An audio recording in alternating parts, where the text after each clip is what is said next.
Uh-oh. Hung out to dry. Absolutely spiked. DDT. That changes the entire complexion of this match. He's looking at, ooh, nasty impact. That could be it, guys.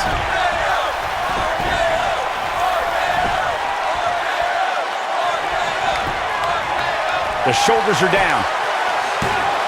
You're not going to win many matches that easily. Nah, not yet. Too early.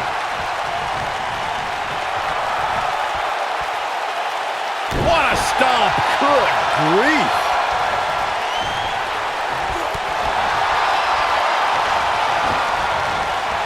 Ooh. You got to believe this one's over.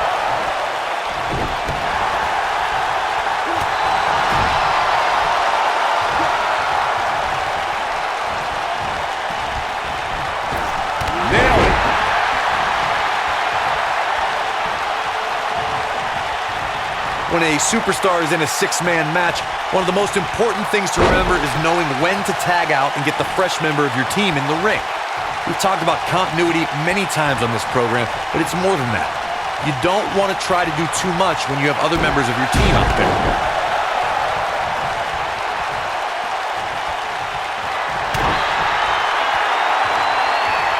On the back of the neck, what's coming here?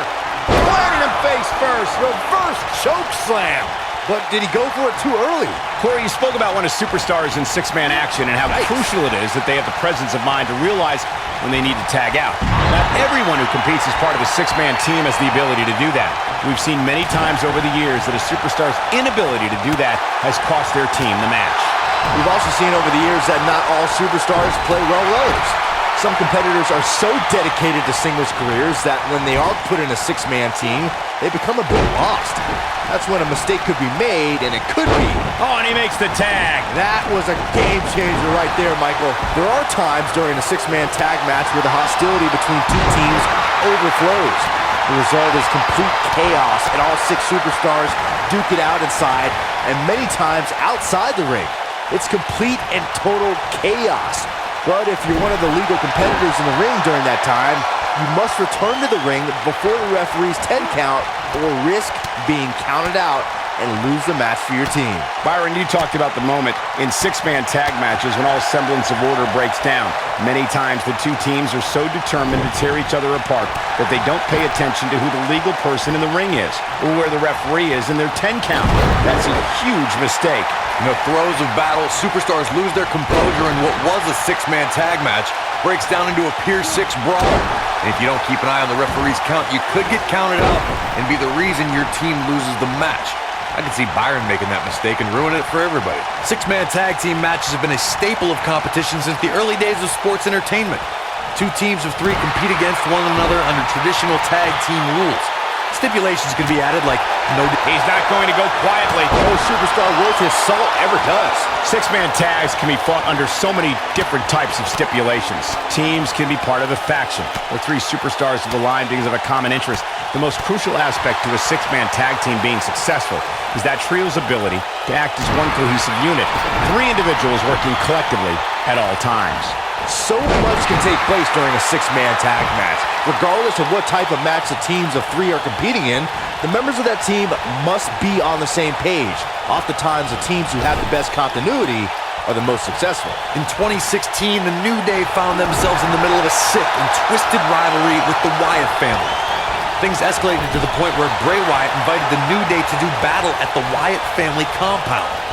New Day accepted, but what followed was something no one expected or will ever be able to forget. Long distance drop. Corey, we've talked about six-man tag matches, and earlier you talked about one that caught the attention of the entire sports entertainment world.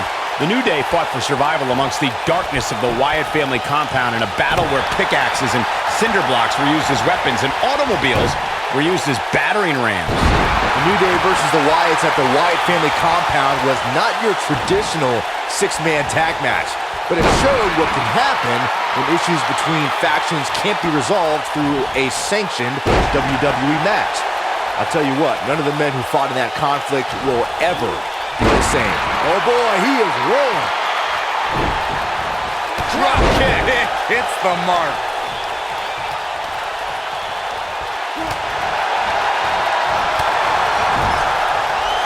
Boom, what impact.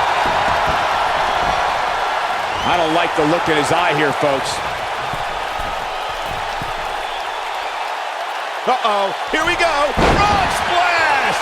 This one is over. Carl Anderson's just getting overwhelmed. Harsh impact.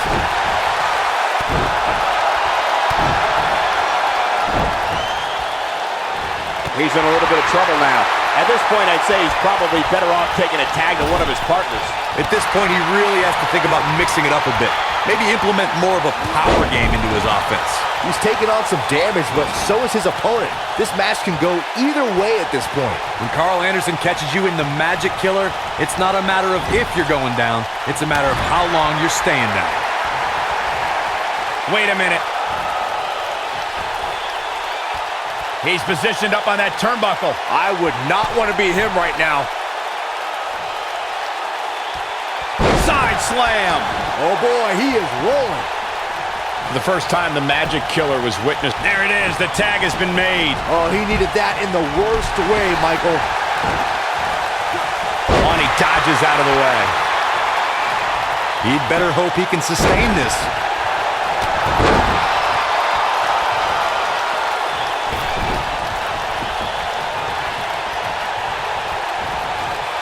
Nasty impact.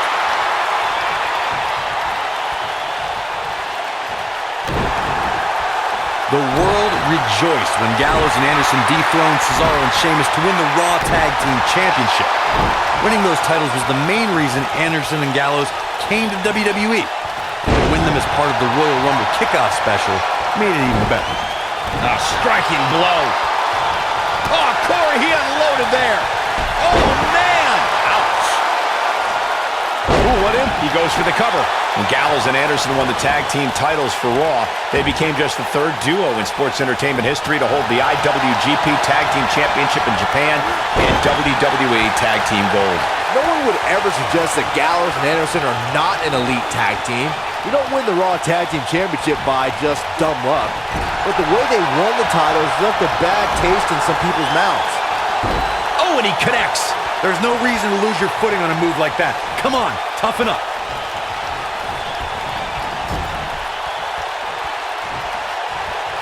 Uh-oh. Watch out. Oh, shoulder first. I think the ring just shifted.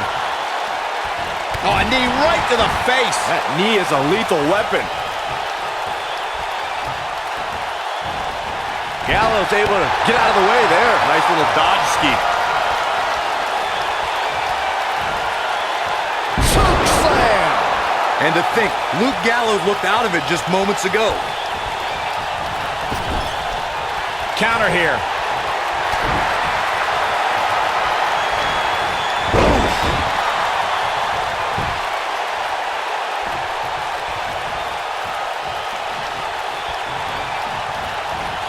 Beautiful technique. Tagged in. Double axe handle smash. Something that is always important in a six-man match is having the ability to perform double team moves. One of the things that successful six-man teams try and execute are double team moves and then have the third team member perform a signature or finishing maneuver to deliver maximum impact to an opponent.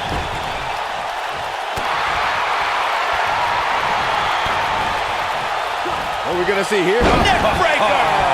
Teamwork is always paramount in a six-man tag match. Superstars want to be able to have a level of teamwork where two members of the trio perform a double team move and the third member follows that up with a move so their opponent is really down for the count.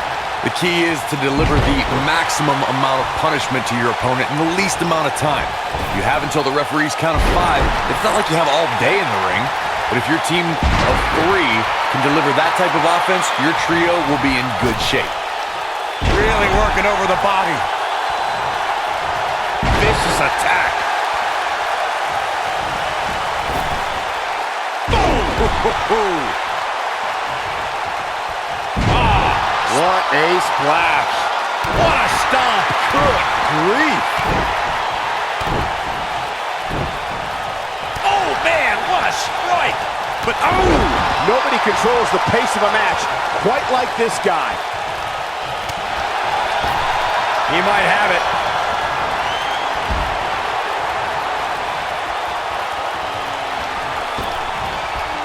This might be it. Oh, my. I'd be shocked if Gallows has anything left.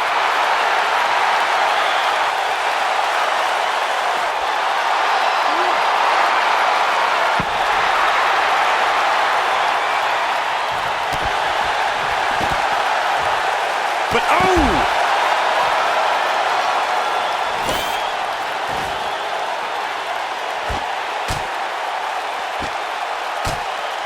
Both teams working well here together. That's not always the case in a six-man tag team match. Oftentimes, you'll see personal agendas eat their way into the action.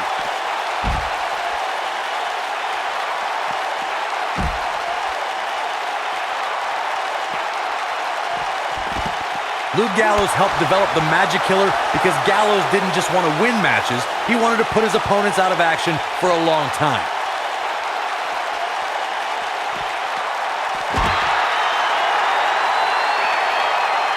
The end may be near. Oh, what impact! I'd be shocked if Gallows has anything left. The Magic Killer from Luke Gallows proves that when you have the power and know-how to punish. Looking for a repeat.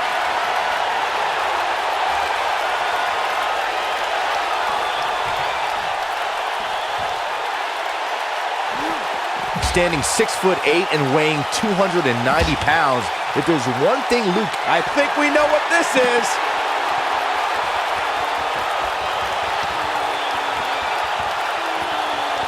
Oh my goodness! Dynamite leaping tombstone. That's how you put an exclamation point on the end of a match, guys.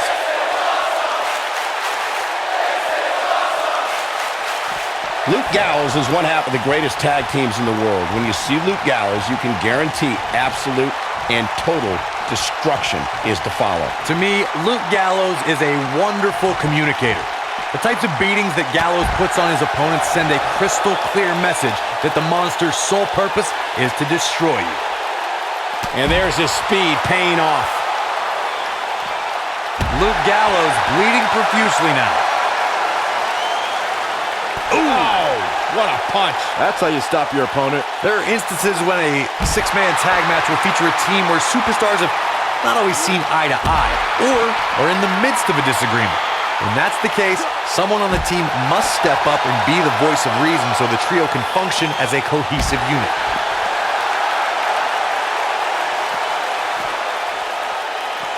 Gallows able to get out of the way there. Nice little dodge ski. Corey, earlier you talked about what needs to happen when members of a six-man team have differences or had differences in the past. If the team can't find a way to get on the same page, they will not last very long. Someone on the team has to step up and make sure for at least that match, everyone on the team can work together. And that's easier said than done. Just because superstars might be favorites of the WWE Universe or have a common enemy, that doesn't mean they'll get along. It also doesn't mean that any past issues will magically go away. In this business, people have long memories, so if someone sees an issue on their team, they need to resolve it right away. Oh, nasty impact. Ooh, what impact.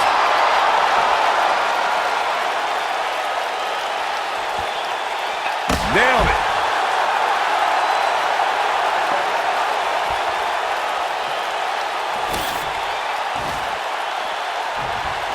Over time, there have been various types of six-man teams that have been successful. There are family trios like the Guerreros, the Grahams, the Andersons, and the Von Erichs. There have been members of factions who have also produced tremendous six. He's looking at it and up onto the table. Cover your eyes, Saxton. This isn't for the weak of heart. Oh, driver! Spiked him. That has got to be it. Nobody gets up from that, Cole. Byron, you mentioned some families and groups that created incredible six-man teams. Talking more about factions, don't forget about the likes of the Hart Foundation, Evolution, the Wyatt family, the Shield, and the New Day. These are only some of the trios who've had unbelievable matches against a variety of adversaries. If we're talking about three-man teams, I need to shout